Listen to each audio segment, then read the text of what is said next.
함께 말씀 나누시겠습니다. 오늘 말씀은 창세기 9장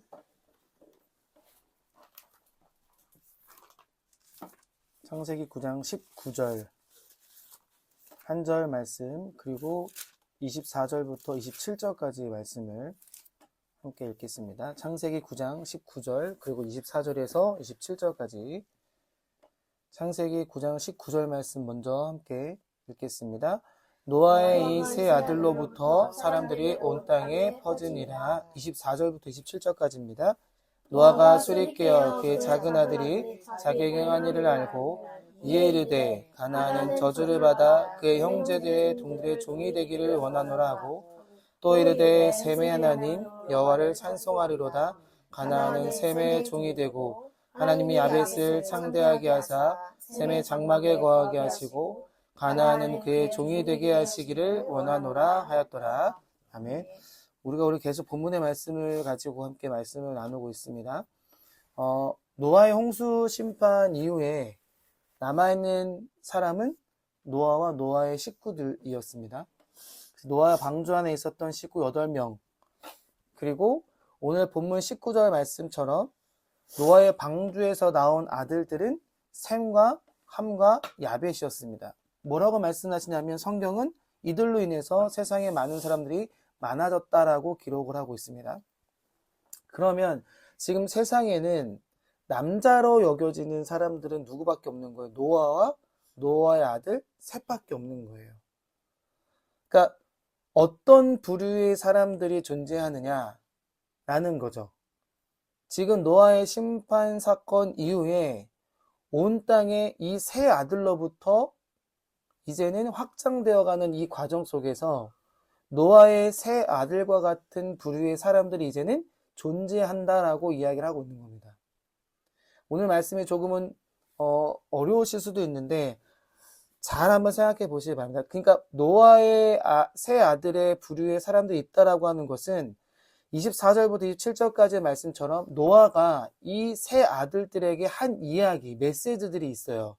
뭐라고 이야기했냐면 함과 가나안은 어떤 사람이 된다는 거예요. 그러면 저주받는 사람이 된다는 거예요.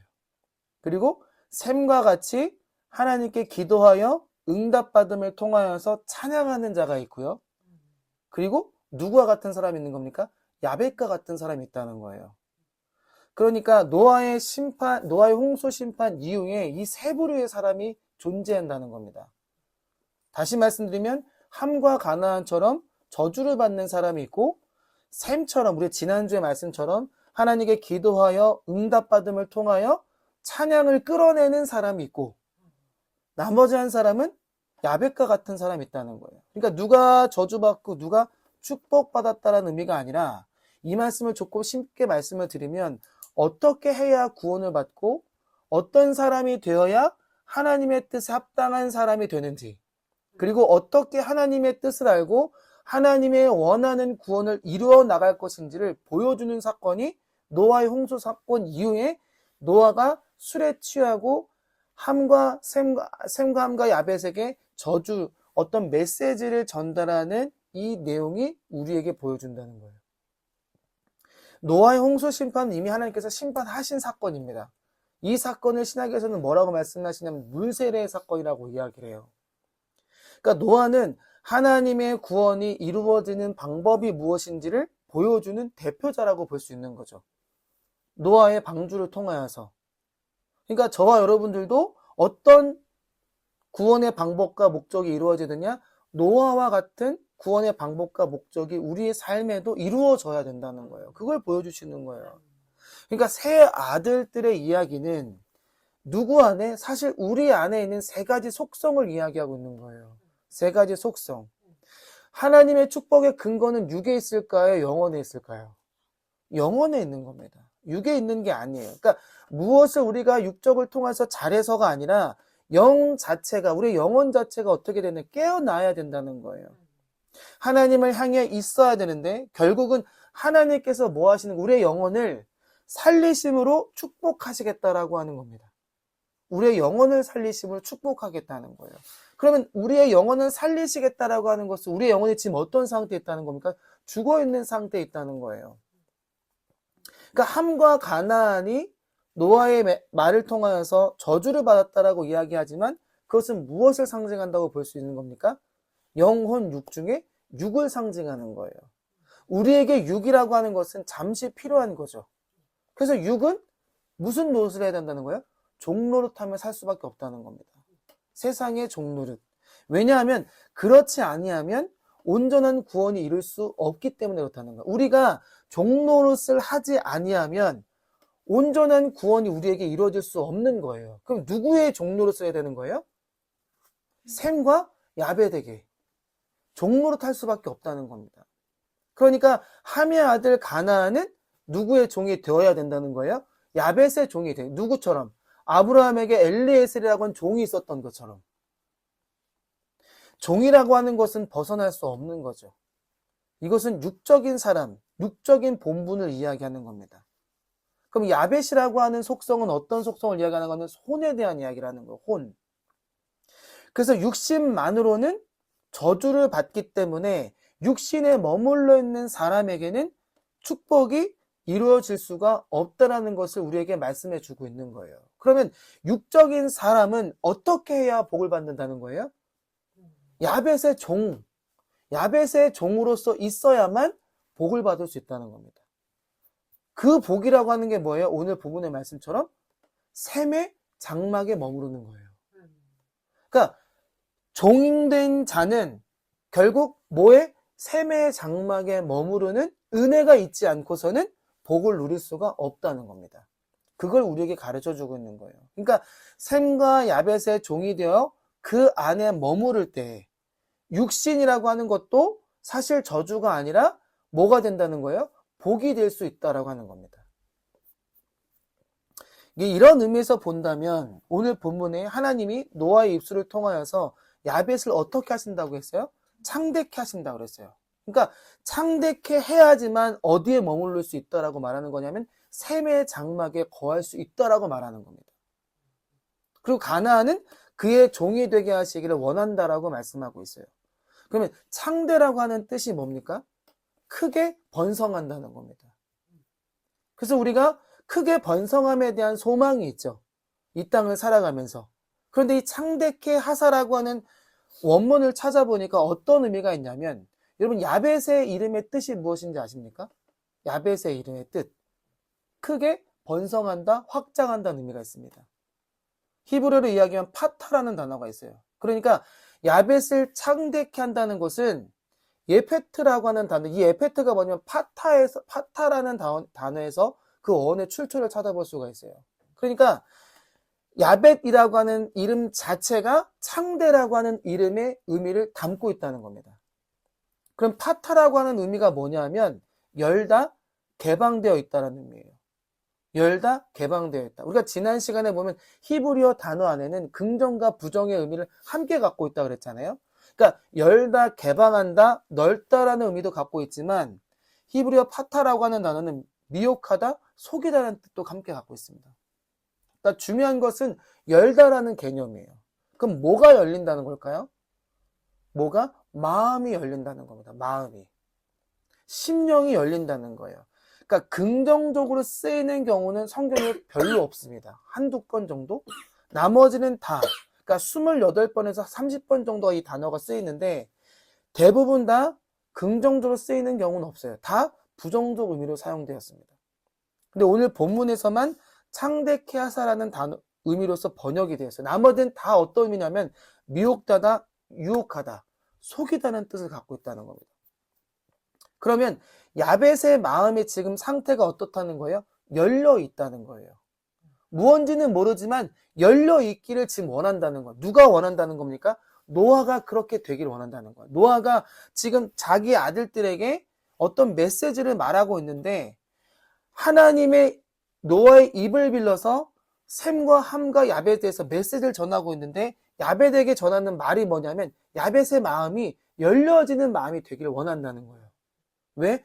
열려지는 마음이 되어야만 어디에? 셈의 장막에 머물러 있을 수 있다라고 말하고 있다는 겁니다.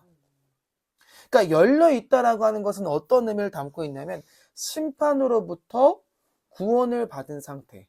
그러니까 홍수의 심판, 노아의 홍수 심판 이후에 구원을 받은 상태. 다시 말하면 영적으로 이야기하면 이제 막 거듭난 상태를 말하는 거예요. 세례를 받고 나서 올라온 상태를 말하고 있는 거죠. 그러니까 마음이 열려져 있는 상태다 보니까 어떻게 선한 말씀을 배우게 되면 선한 상태로, 왜곡되고 악한 말씀에 받으면 신앙이 왜곡된 상태로 나아갈 수 있는 그 시작점을 이야기하는 거예요. 그래서 야벳과 같이 영적으로 막 거듭난 사람들은 누구와 함께 있어야 되느냐? 사실 야벳이 셈과 함께 있음으로 인하여서 복을 받은 거지, 야벳이 한 행동은 아무것도 없어요. 형인 셈이 그에게 함께 그 일을 감당한 것 뿐이지 야벳이 무엇을 스스로 한 것이 없다는 겁니다. 그럼 야벳이 한 것은 무엇밖에 없느냐? 셈 곁에 머물러 있었다는 거예요. 그러니까 야벳의 마음이 열려있는 상태다 보니까 그 셈의 선한 마음이 야벳과 함께 했기 때문에 노아를 통하여서 복을 받을 수 있었다는 겁니다. 왜냐하면 열려진 상태에서는 선한 말을 또는 악한 말을, 어떠한 말을 듣느냐에 따라서 그의 상태가 달라질 수 있다는 거예요. 악한 사람의 말을 듣고 그들과 함께하면 악인이 되는 것이고, 선한 사람들과 함께 있고 그 말을 들으면 선한 사람이 되기 때문이라는 겁니다. 야벳이 축복을 받는 과정을 보면 함과 같이 있었던 것이 아니라 셈과 함께 있었던 것을 볼 수가 있어요. 그러니까 누구와 함께 있느냐가 중요하다는 겁니다. 우리가 복을 받기 위해서는 누구와 함께 있느냐. 그래서 영적으로 이제 막 거듭난 사람은, 신앙적으로 바로 살기 원하는 사람은 누구와? 셈의 장막에 거해야 된다는 거예요. 이게 축복이라고 성경은 말하고 있다는 겁니다. 자, 에스겔서 14장 4절과 5절 말씀을 찾아보도록 하겠습니다. 에스겔 14장 4절에서 5절. 14장? 네.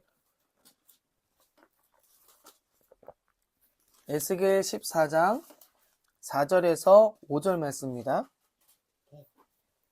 에스겔 14장 4절에서 5절. 에스겔 14장 4절에서 5절 말씀 함께 읽겠습니다. 그런즉 너는 그들에게 말하여 이르라. 나 주 여호와가 말하노라. 이스라엘 족속 중에 그 우상을 마음에 들이며 죄악의 걸림돌을 자기 앞에 두고 선지자에게로 가는 모든 자에게 나 여호와가 그 우상의 수요대로 보응하리니, 이는 이스라엘 족속이 다 그 우상으로 말미암아 나를 배반하였으므로 내가 그들의 마음 먹은 대로 그들을 잡으려 함이라 라고 말씀합니다. 야고보서 1장 14절과 15절 말씀, 우리 너무 잘 알고 있는 말씀이고요. 뭐라고 말씀하죠? 오직 각 사람이 시험을 받는 것은 자기 욕심에 끌려 미혹됨이니, 욕심이 잉태한 즉 죄를 낳고 죄가 장성한 즉 사망을 낳는다고 그랬어요. 에스겔의 환상을 통하여서 이스라엘 백성에게 전하는 말씀이 뭐라고 이야기를 하냐면, 그 우상을 마음에 들이며, 이 우상이라는 게 뭐예요? 야고보서의 말씀을 이야기하면 욕심에 끌렸다는 겁니다. 자기 욕심에. 그 자기 욕심에 마음에 들여서 뭐가 됐다는 거예요? 죄악의 걸림돌을 자기 앞에 두고 누굴 찾아갑니까? 선지자를 찾아간다는 거예요. 선지자를. 그런데 선지자를 찾아가서 물었더니 뭐라고 하나님께서 말씀하시냐면, 그 우상의 수요대로, 다시 말하면 그들이 갖고 있었던 그 욕심의 수대로 어떻게 하냐, 응답하겠다는 거예요. 하나님께서 응답하겠다는 거예요. 근데 그 응답하시는 이유를 15절의 말씀이 뭐라고 하냐면, 이스라엘 족속이 다 우상으로 그 우상이 뭐라고 했어요? 탐심과 욕심이라고 했습니다. 그 탐심과 욕심으로 말미암아서 누구를 배반했다는 거예요? 하나님 여호와를 배반했다는 거예요. 그래서 내가 그들의 마음 먹은 대로 그들을 잡으려 한다는 거예요. 이 잡는다는 게 뭐예요? 멸망시켜 버렸다는 거예요. 진멸시켜 버리겠다는 겁니다. 근데 중요한 게 뭐냐면, 탐심이라고 하는 우상이 여호와 앞에 뭐가 됐다는 거야? 걸림돌이 됐다는 거예요. 걸림돌이. 그런데 더 중요한 건 그것을 가지고 누구에게 찾아갑니까? 선지자에게 찾아간다는 거예요. 오늘날로 얘기하면 이 선지자가 누구예요? 사도들을 말하는 거예요. 사도들을 찾아가서 물어본다는 거예요. 그런데 더 중요한 메시지는 하나님께서 직접 뭐 하신다는 거예요? 대답해 주겠다는 겁니다. 응답하신다는 거예요. 그 이유가 뭐라고요? 우상으로 인해서 나를 배반했다는 겁니다. 그래서 내가 그들이 마음먹은 대로 응답하여서 그들을 잡아버리겠다는 거예요. 잡는다는 게 쉽게 말하면 종으로 만들어버렸다는 겁니다. 종으로 만든다는 건 뭐예요? 진멸시키고 멸망시켜버렸다는 거예요. 그러면 하나님이 그들을 축복하라고 하는 것이 아니라 멸망시키려고 뭐 하신다는 거예요? 응답하신다는 겁니다. 네? 응답하신다는 거예요. 뭐예요? 기도에 대한 응답하실. 그게 뭐예요? 내가 너희를 멸망시키기 위해서 내가 응답하겠다는 거예요. 잡아버리기 위해서. 그러면 여기서 말하는 응답은 좋은 거예요, 나쁜 거예요? 긍정이에요, 부정이에요? 나쁜 거라는 거예요. 그래서 야고보서 뭐라고 해요? 각 사람이 시험을 받는 것은 자기 욕심에 끌려 미혹됨이라고 말하는 거예요. 뭐에 미혹되는 거예요? 자기 욕심 때문에 미혹되는 거라니까요. 하나님이 우리를 시험하시는 게 아니라 뭐 때문에? 내 욕심 때문에, 내 탐심과 내 욕심 때문에 내가 유혹되고 미혹된다는 거예요. 근데 그 미혹되고 유혹됨을 통해 내가 응답하신 이유가 뭐야? 우리를 잡아버리기 위해서라는 겁니다. 자, 말씀 한 번 더 찾아볼게요. 에스겔서 14장 9절에서 11절까지 말씀입니다. 에스겔 14장 9절에서 11절 시작. 만일 선지자가 유혹을 받고 말을 하면 나 여호와가 그 선지자를 유혹을 받게 하거니와 내가 손을 펴서 그를 멸할 것이다. 선지자의 죄악과 그에게 묻는 자의 죄악이 같은즉 각각 자기의 죄악을 담당하리니 이는 이스라엘 족속이 다시는 미혹되어 나를 떠나지 아니하게 하며 다시는 모든 죄로 스스로 더럽히지 아니하게 하여 그들을 내 백성으로 삼고 나는 그들이 하나님이 되려 함이라 주 여호와의 말씀이라. 여기 에스겔서 14장 11절에 그들을 내 백성으로 삼고 나를 그들이 하나님이 되려 함이라고 이 말씀이 뭐예요? 이게 새 언약이에요. 새 언약. 하나님이 이스라엘 백성들과 새롭게 맺는 언약이 뭐예요? 나는 그의 하나님이 되고 그는 내 백성이 되겠다는 겁니다. 그런데 중요한 게 9절 10절 말씀이 뭐라고 하면 선지자가 유혹을 받고 말을 하면 나 여호와 그 선지자를 유혹을 받게 하여 여호와가 그 유혹을 받게 하겠다는 거예요. 그리고 내가 손을 펴서 내 백성 이스라엘 가운데서 그들을 멸한다고 이야기를 하는 겁니다. 근데 10절에 뭐라 그래요? 선지자의 죄악과 그에게 묻는 자의 죄악이 같다는 거예요. 그래서 각각의 죄악을 담당시키겠다는 겁니다. 응답하시는 이유가 뭐라 그랬어요? 잡기 위해서인데 누구를? 미혹에 끌려온 자도 그 미혹됨을 통해서 무로 천지를 찾아온 자, 그러니까 묻는 자도 선지자도 다 뭐 하겠다는 거예요? 그 죄악을 담당시키겠다는 거예요. 이게 뭐예요? 잡아버리겠다는 겁니다. 그러니까 마음이 열려있는 상태, 이 파타라고 하는 단어가 마음이 열려있는 상태라고 했잖아요. 그 열려있는 상태는 선으로 들어오느냐 악으로 들어오느냐에 따라서 달라진다라고 제가 말씀드렸잖아요. 그러니까 내가 욕심과 탐심을 통해서 악이 들어오면 뭐 하겠다는 하나님께서 그에게 응답하심을 통해 그를 잡겠다는 겁니다. 내가 진멸시켜버리겠다는 거예요. 그러면 마음이 열려있는 순진한 상태라 할지라도 뭐가 없으면, 분별력이 없으면, 하나님의 뜻이 무엇인지 모르면 하나님께서 잡아버리겠다고 하는 겁니다. 이 잡아버리겠다는 게 뭐냐면 진멸시켜버리겠다는 거예요. 그럼 이 말씀은 하나님이 응답한다고 내 뜻대로 됐다고 내가 바라는 것이 이루어졌다라고 속지 말라는 겁니다. 우리가 기도함을 통해 응답 받았잖아요. 그 응답이 내 뜻대로 됐다고 속지 말. 그게 하나님의 은혜라고 하나님의 응답이라고 속지 말라는 거예요. 그러니까 거듭난 사람일수록 지금 노아가 새 아들을 통해 우리에게 가르쳐준 게 뭐냐면 홍수 심판 이후잖아요. 그게 신약이면 물세례라고 했잖아요. 그 물세례라고 뭐예요? 거듭났다는 거예요. 거듭난 사람일수록 뭘 조심하라는 거예요? 거짓 영의 속임수와 미혹을 조심하라는 거예요. 이 조심의 내용이 뭐예요? 기도에 대한 응답이라는 겁니다. 네? 기도에 대한 응답이라는 거예요. 우리가 기도했다고 내가 원하는 것을 구했다고 그래서 지난주에 뭐라고 했어요? 샘의 여호와는 찬양의 영화 찬양하라고 할 때 그게 뭐예요? 기도의 전제가 있다고 그랬잖아요. 기도의 응답을 받은 자가 찬양할 수 있다고 했잖아요.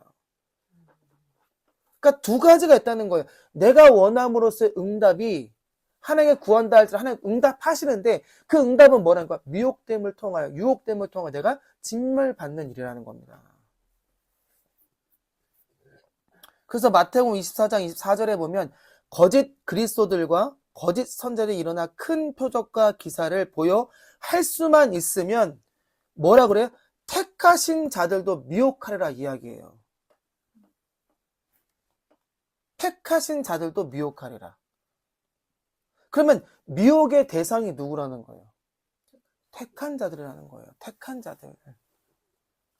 이미 넘어온 자들, 이미 미혹된 자들은 미혹할 필요가 있습니까? 없습니까? 없다는 거예요. 그러니까 미혹되기 이전에 하나님의 택하신 자들이 받는 게 뭐라는 거예요? 그게 미혹이라고 유혹이라는 겁니다. 그러면 이때 그러니까 택하신 자들, 다시 말하면 거듭난 상태의 처음에는 마음이 열려있는 상태잖아요. 이 마음이 열려있는 상태에서 마음이 열리게 되면 우리가 어떻게 되냐면 미혹에 빠질 수 있게 된다는 겁니다. 유혹에 빠질 수 있게 된다는 거예요. 그걸 조심하라는 겁니다. 오늘 본문 27절 말씀을 다시 한번 읽어보면 창세기 9장 27절 말씀을 제가 한번 읽어볼게요.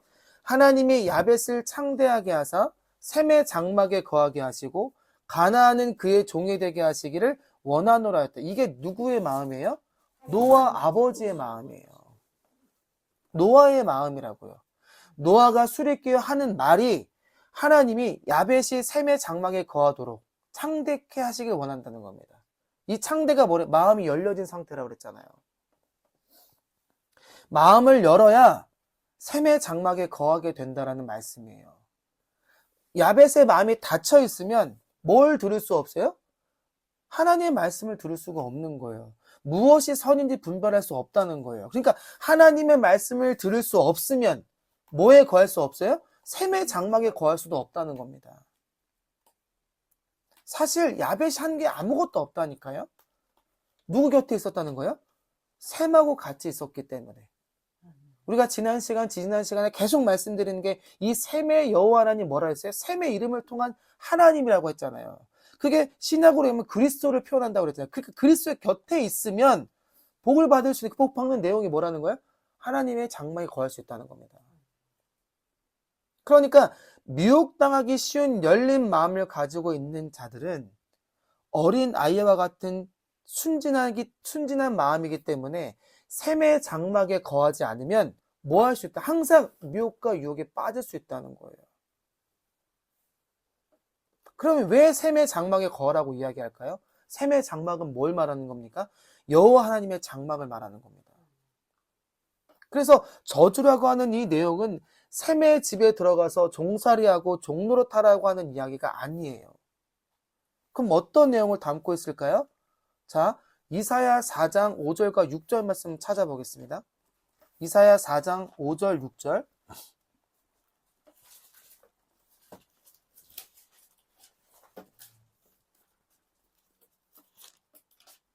이사야 4장 5절과 6절의 말씀입니다. 시작. 여호와께서 거하시는 온 시온산과 모든 지폐 외에 낮이면 구름 같기 밤이면 화염의 빛을 만드시고 그 모든 영광에 덮개를 두시며 또 초막이 있어서 낮에는 더위를 피하는 그들을 지으며 또 풍우를 피하여 숨는 곳이 되리라. 요한계시록 7장 15절과 17절 말씀이 뭐라고 말씀? 동일한 말씀이 있는데 그러므로 그들이 하나님 보좌 앞에 있고 또 그의 성전에서 밤낮 하나님을 섬김에 보좌에 앉으신 이가 그들 위에 장막을 친다 그랬어요. 그들 위에 장막을. 근데 그들이 다시는 그 장막을 치심을 통하여서 무엇을 말씀하시냐면 그들이 다시는 줄이지도 아니하며 목마르지도 아니하고 해나 아무 뜨거운 기운에 상하지도 아니하리니 이는 보좌 가운데서 계신 어린 양이 그들의 목자가 되사 생명수 샘으로 인도하시고 하나님께서 그의 눈에서 모든 눈물을 씻어 주실 것입니다. 이렇게 말하고 있는 겁니다. 그러니까 이사야의 말씀과 요한계시록의 말씀이 같은 말씀을 하고 있는 거예요. 장막을 치게 되면, 그러니까 다시 말하면 장막 안에 거하게 되면 어떤 은혜를 입는가라는 것을 우리에게 말씀해주고 있는 거예요. 이사야의 말씀은 제2의 출애굽 사건에 대한 이야기입니다. 하나님의 임재와 보호를 나타내는 거예요. 그러니까 하나님의 장막 안에 거할 때 뭐 할 수 있다는 거예요? 안전할 수 있다는 겁니다. 다시 말하면 미혹과 유혹에 빠지지 않을 수 있다는 거예요. 그래서 요한계시록에도 장막을 치게 되면 줄이지도 목마르지도 해나 아무 뜨거운 기운에도 상하지 않고, 더 중요한 건 어린 양이 우리의 목자가 되심을 통하여서 생명수 샘으로 인도하시고 하나님께서 우리의 눈에서 모든 눈물을 뭐 하신다 그래요? 씻어주신다라는 이야기를 하는 겁니다. 이게 뭐야? 이게 위로라는 거예요. 위로. 단순히 장막 안에만 거한다는 이야기가 아니라 하나님이 필요한 것들을 공급하신다는 거잖아요. 그리고 안전하게 보호하시겠다는 거죠. 그리고 그들의 눈에서 나오는 모든 눈물을 씻겨주신다는 겁니다. 다시 말하면 위로하시겠다는 거예요. 그러면 어디 안에 거할 때 이 세 가지 복이 우리에게 임하는 겁니까? 공급받고 보호하시고 위로하시는 이것이 어디 안에 있을 때? 샘의 장막 안에 거할 때. 야벳에게 지금 그 복을 지금 노아가 말하고 있는 거예요. 그러니까 하나님의 장막 안에 거해야 가능한 일이라는 거죠. 하나님의 장막 안에 거한다는 것은 하나님의 품에 있다는 겁니다. 바울은 이것을 뭐라고 해요? 한마디로 그리스도 안에 있다라고 이야기하는 거예요. 사도 요한은 뭐라고 이야기합니까? 하나님과 예수님과 우리가 하나 될 때, 이것을 장막 안에 거하는 것으로 표현하고 있는 거예요. 그러니까 이 창대라고 하는 의미가 크게 번성한다라고 하는 의미보다는 더 본질적인 의미는 뭐냐면 대부분 미혹된 상태에 대한 이야기를 하고 있는데, 다시 말해서 우상 숭배를 하고 하나님을 섬긴다라고 하면서 마음에 뭐를 가지고? 탐심과 허영을 가지고 기도하고 선지자에게 묻고, 선지자는 그 우상을 마음에 가지고 대답하고 자기 탐욕대로 다 이루어지는, 이걸 뭐라는 거야? 종교적 현실을 말하고 있는 거예요. 종교적 현실. 그러니까 이러면 안 되기 때문에 하나님이 장막에 거하는 자가 되라고 노아가 야벳에게 지금 말하고 있는 겁니다. 이러한 종교인으로서 종교적 현실로 살아가는 게 아니라 너는 참된 하나님의 자녀의 백성으로서 장막 안에 거하는 자로 있기를 원한다고 노아가 지금 간구하고 있는 거예요. 육적인 응답을 받은 사람들이 뭐에 빠지기 쉽냐 하면 교만과 자만에 빠지기 쉽습니다. 나 이런 응답 받았어. 나 이렇게 하나님께 이끌어 가셨어라고 하는. 이게 뭐예요? 이게 자만이요 교만이라는 거예요. 왜? 에스겔서에서 말씀하고 있잖아요. 내 탐심과 우상을 통하여서 간구하는 그 기도도 응답하신다고. 근데 응답하신 이유가 뭐라고요? 진멸시키기 위해서라는 거예요. 너의 육신의 그 자만과 허영심을 내가 진멸시켜버리기 위해서 내가 그에게 응답하신다라고 이야기하잖아요. 자기 영광을 취하기 때문이라는 겁니다. 대부분 기도를 많이 해서 착한 일을 많이 해서 선한 일을 많이 해서 헌신하고 봉사, 주일 성수를 잘해서 생각하는 자기 영광을 취하고 있다는 거예요. 근데 여기서 문제가 뭐냐면 영적인 변화가 일어나지 않는, 다시 말하면 인격적으로도 존재적으로도 삶에서도 성숙되지 않는 모습들이 나온다는 거예요. 옛 구습에 여전히 머물러 있는. 그러니까 하나님 이걸 통해서 뭘 맺기 원하신다고 우리에게 말씀하고 있냐면 새 언약을 맺기 원한다는 거예요. 지금 내가 너의 하나님이 되고 너가 나의 백성이 되기 원하는 이 새 언약이 이루어지기 위해서는 뭘 벗어야 돼요? 예전에 갖고 있었던 그 종교적 신앙심을 버려야 된다는 거예요. 그걸 버리지 않으면 안 된다는 겁니다. 그래서 에스겔 14장 10절 11절 말씀에 그렇게 말씀하고 있는 거예요. 하나님의 장막에 거하고 하나님을 섬기는 사람들을 향해서 샘의 장막에 거하는 사람들이 다시는 하나님을 떠나지 않게 하시겠다라고 에스겔서에서 우리에게 약속하고 있는 거예요. 뭐라 그래요? 다시는 범죄함으로 스스로 더럽히지 않게 하고 그들로 내 백성을 삼고 그들이 하나님이 되겠다라고 하나님께서 새로운 언약을 그들에게 제시하고 있는 거예요. 그게 뭐예요? 나는 너의 하나님 되고 너는 내 백성이 되겠다라고 하는 그 새 언약, 그걸 이루어 가시겠다라고 말씀하고 있는 겁니다. 이게 하나님이 야벳에게 주시는 축복이라는 거예요. 이 일은 어디에? 샘의 장막 안에 있을 때 누구에게 일어나는 사건입니까? 야벳에게 일어나는 사건이에요. 그걸 우리에게 지금 가르쳐주고 있는 거고요. 우리도 야벳과 같은 속성을 갖고 있는 자들로서 우리가 어디에? 샘의 장막에, 샘의 곁에 머물러 있기를 원한다는 겁니다. 아버지 된 노아가. 그런데 그것을 알지 못하는 사람들에게 하나님의 새 언약이 어떻게 이루어질 것인가? 이렇게 말씀하고 있어요. 호세아 2장 14절 15절 말씀 찾아보겠습니다. 어디야? 그러지 않는 자, 호세아 2장 14절 15절. 우리가 이 말씀을 통해서 하나님이 지금 우리에게 어떤 말씀을 하고 계시는가? 하나님이 어떤 심정으로 지금 우리에게 그러지 못하는 자, 샘의 장막 안에 머물러 있지 못하는 자들에게 뭐라고 말씀하시는가? 그 하나님의 사랑의 말들을 우리가 깨닫는 시간이 되기를 원합니다. 호세아서 2장 14절 15절입니다. 시작.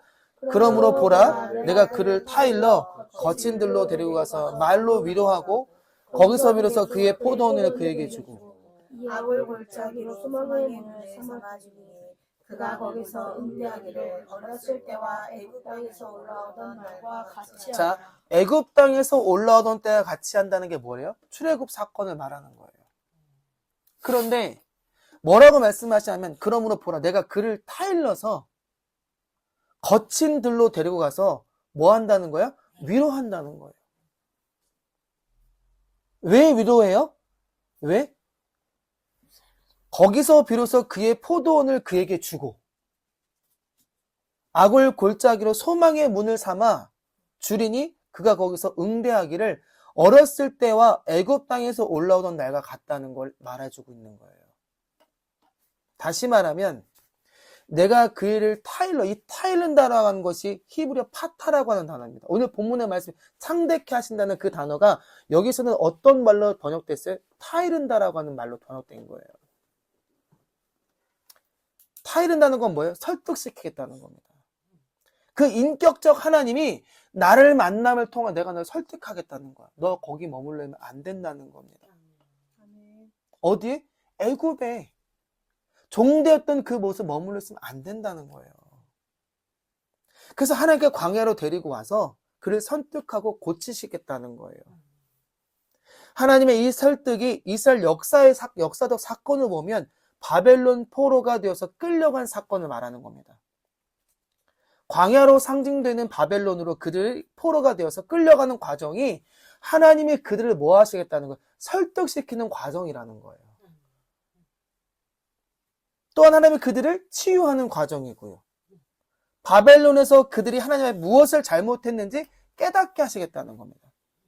포로로 끌려감을 통하여. 이게 뭐야? 종된 삶을 통하여서 너희들이 무엇을 잘못했는지 내가 깨닫게 하시겠다는. 이게 뭐야? 이게 타이르는 과정이라는 거예요. 일대 설득시키는 과정이라는 겁니다. 우리가 하나님의 만지심이 없으면 우리의 죄악된 모습을 깨달을 수 있을까요? 절대 못 깨달아요. 그래서 70년이 지나 돌아오는 과정을 제2의 출애굽이라고 이야기를 합니다. 그러니까 이집트에서 애굽에서 출애굽에서 올라올 때는 육적인 세상에서 나온 것이라고 이야기를 해요. 바벨론에서 돌아올 때는 어떤 종교적인 세상에서 돌아오는 것을 말한 겁니다. 그러니까 우리가 두 가지 출애굽 사건이 있어야 돼요. 하나는 애굽에서 돌아오는 육적인 세상에서의 돌아옴이 있어야 되고, 또 하나는 바벨론에서 돌아오는 종교인으로서의 돌아오는 과정이 있어야 돼요. 그래야 새 언약이라고 하는 내가 너의 하나님 되고 너가 내 백성이 되겠다고 하는 이 새 언약을 맺을 수가 있는 거예요. 근데 우리는 어디서만 나오면 된다고 생각합니까? 출애굽만 하면 된다고 생각해요. 바벨론은 안 합니다. 그래서 우리는 종교적인 신앙에서 나와야 돼요. 다시 말하면 종교적 신앙심을 버려야 된다는 겁니다. 그렇지 않으면 기독교라고 하는 이름만 가질 뿐 똑같은 종교에 머물러 있을 수밖에 없다는 거예요. 다른 종교와 별반 다르지 않게. 샘의 장막이라고 하는 것은 하나님의 진리의 말씀이 나오는 곳입니다. 샘의 장막 안에 있을 때 우리의 마음에, 우리의 심령에 진리가, 말씀이 새겨지는 새 언약이 이루어질 수 있다라고 이야기하고 있는 거예요. 그래서 노아가 야벳에게 말하는 것이 뭐냐면 하나님 야벳의 마음이 열려짐을 통하여서 셈을 통하여 좋은 영향을 받음을 통하여 셈의 장막에 머물러 있기를 원한다라고 지금 노아가 말하고 있는 거예요. 그게 오늘날 우리에게도 이루어지길 원하시는 거고요. 이렇게 되어져야 새 언약이 이루어져야 뭐 할 수 있냐? 자발적으로 하나님께 순종하고 하나님을 기쁨으로 삼고 우리의 삶이 하나님이 원하시는 나라의 삶으로서 나아갈 수 있는 겁니다. 하나님 나라는 어디 안에 이루어지는 거예요? 우리 안에 이루어지는 거예요. 하나님이 우리 안에 거하면 우리의 삶을 풍성하게 하신다는 겁니다. 그래서 포도를 주겠다고 이야기하는 거예요. 그리고 우리의 가치를 우리 스스로 높여줄 수 있는 과정이 우리 안에서 이루어지는 겁니다. 이게 어디 안에 있을 때 가능하다는 거예요? 삶의 장막 안에 머물러 있을 때. 이것이 우리에게 주는 축복이에요. 이것보다 더 큰 축복이 있냐는 거예요. 그 창대라고 하는 크게 번성된다라고 하는 그 말 때문에 우리가 이 땅에 살아가는 크게 번성함에 대한 우리가 거기에 유혹에 빠질 수 있을 수 있겠지만 하나님이 우리에게 원하시는 그 창대케 하신다겠다는 것은 샘의 장막 안에 머물러 있는 겁니다. 머물러 있으면 더 하시겠다는 거예요. 샘의 장막은 하나님의 말씀을 듣고 진리를 배움으로 분별할 수 있는 능력을 키우는 곳입니다. 교회가 존재하는 이유가 뭔지 아십니까? 바로 이거예요. 하나님의 진리의 말을 듣고 진리를 배우고 가르치고 훈련받음을 통해서 분별할 수 있는 능력을 갖는 거예요. 무엇이 나를 유혹하는 것이고 무엇이 나를 유혹하지 않는 것인데 분별할 수 있는 것. 그래서 세상에 승리할 수 있는 거잖아요. 세상은 점점 악해갑니다. 우리가 교회를 세우고 교회 안에 머물러 예배하고 배우고 익히는 것은 이것 때문이에요. 분별할 수 있는 능력. 그러니 창대케 하신다는 왜곡된 말에 미혹되지 말고 샘의 장막에 거함으로 하나님의 말씀을 듣고 진리를 배움으로 분별할 수 있는 능력을 키워가는 그 은혜가 한 주간의 삶 안에 저와 여러분의 삶에 충만하기를 주의 이름으로 축복합니다. 아멘.